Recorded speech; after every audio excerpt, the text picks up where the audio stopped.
In life, we chase perfection. We strive for a career without failure, a portfolio without risk, a relationship without doubt.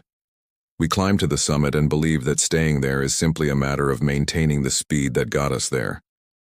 But what happens when the perfect asset, the proven champion, suffers a catastrophic public failure? What happens when the fear of falling becomes greater than the motivation to fly? And how do you rebuild success when the very foundation of confidence has been shattered? This is a story about Elias, a legendary horse trainer whose reputation was built on flawlessness, and his champion, Tempest, the magnificent horse who lost everything when he finally realized the height of the fall. Elias was a marvel in the world of high-performance equestrian show jumping. His name was synonymous with success. He specialized in finding horses with flawless pedigree, training them meticulously, and guiding them through a relentless schedule of high-stakes competitions. His horses were machines of precision, and his training philosophy was simple: eliminate fear, eliminate doubt, eliminate anything that wasn't perfect execution.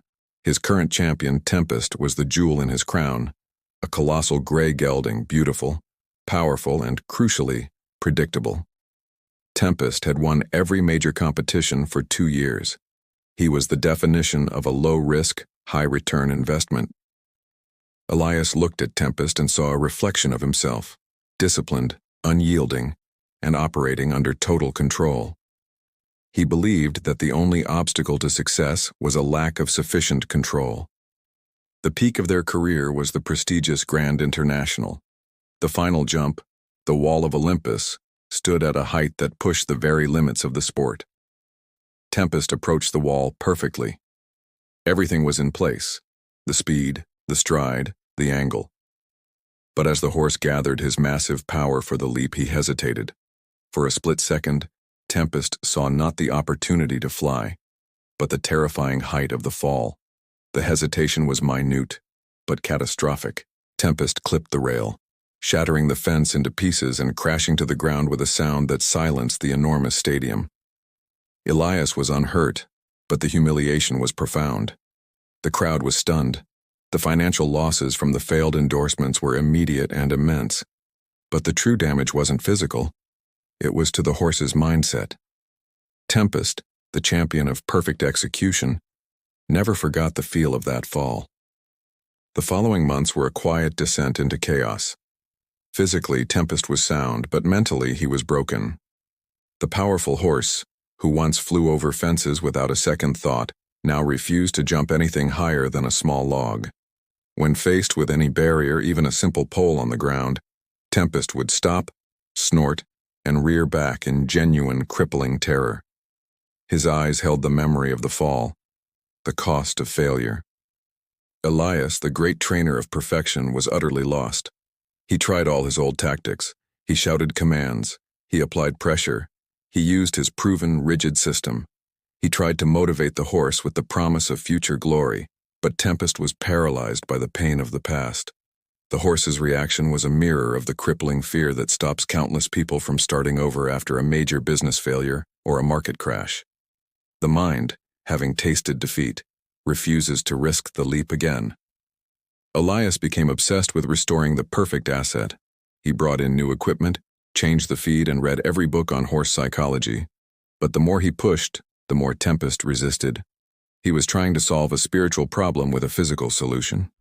He was trying to fix the mindset with mechanics. One cold afternoon, after a particularly grueling and failed training session, Elias sat alone in the muddy pen.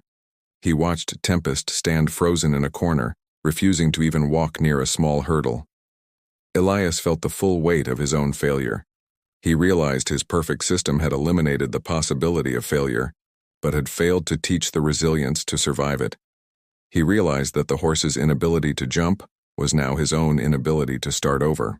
It was then that Dr. Anya Sharma, a specialist in equine resilience training, arrived at the ranch. She did not look at Tempest. She looked only at Elias. "Mr. Elias," she said gently, "your champion is not broken.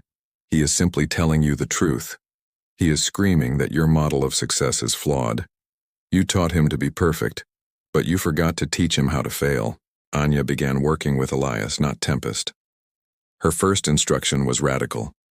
We are going to remove all the jumps, all the expectations. For 1 month, you will not ask Tempest to do anything he is afraid of. Donovan was furious. How can I train a champion by doing nothing? I need results. I need to rebuild his value. Anya explained the core of resilience.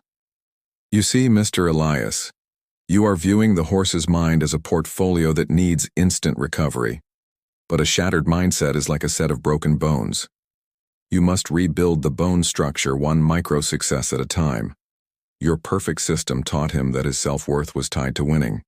We must teach him that his self-worth is tied to trying. Anya's new training program was based on micro-success and consistency. The new goal. The goal was not to jump. The goal was to walk calmly near the old training arena. Tempest achieved this micro-success in 3 days. The second step. The goal was not to jump, but to calmly walk over a colored pole lying flat on the ground. This required 0 physical effort, but maximum mental trust. This took 7 days. When Tempest succeeded, Elias praised him profusely, not for the height, but for the courage of the commitment, the reinforcement. Anya insisted on repetition. Elias had to perform these micro-successes every day for weeks. This built a new neural pathway in Tempest's mind, replacing the memory of the fall with a new, stronger memory of consistent achievement and safety. The hardest part of the training was not for Tempest, but for Elias. He had to learn to shed his scarcity mindset, the belief that time spent on small steps was time wasted. He had to learn strategic patience, trusting that the visible growth would only happen after the invisible foundation was solid. He learned to celebrate the small victories, the horse taking a single confident step, more than he had ever celebrated the championships. Months passed. Tempest, no longer a paralyzed champion but a resilient student, gradually regained his confidence. He started jumping the small logs again, then the medium ones. The fear was still there, but now the routine of success was stronger than the memory of the failure. The grand finale came when Elias finally led Tempest back to the rebuilt wall of Olympus. The immense fence stood before them, a monument to their past trauma. Elias felt the familiar nervous energy rise in his chest, but this time he applied Anya's ultimate lesson. He did not ask the horse to jump. He simply asked Tempest to walk calmly toward the wall, and then he breathed, accepting the outcome, whatever it might be. Tempest approached the wall, paused, looked at the height, and then, without any command or pressure from Elias, he took a deep breath and flew. He didn't just clear the wall, he soared over it, not with the mechanical perfection of a champion, but with the raw, joyous power of an asset that had recovered its soul. Elias looked at Anya, tears in his eyes. He didn't need my perfection, did he? Anya smiled. No, Mr. Elias. Your asset was always capable of flying. You just needed to teach him, and yourself, how to land safely and how to get up when the landing failed. You learned that resilience is the only asset that truly guarantees long-term returns. Your perfect system failed because it broke when the pressure hit. Your new system endures because it is built on the daily commitment to courage and recovery. Elias never looked for a perfect asset again. He learned that the true enduring value in any investment, any project, and any employee is not their pedigree, but their capacity for recovery. He realized that his system of zero failure was, in fact, a system of zero growth. The horsepower mindset teaches us that success is not the absence of falling. It is the guaranteed commitment to standing up again.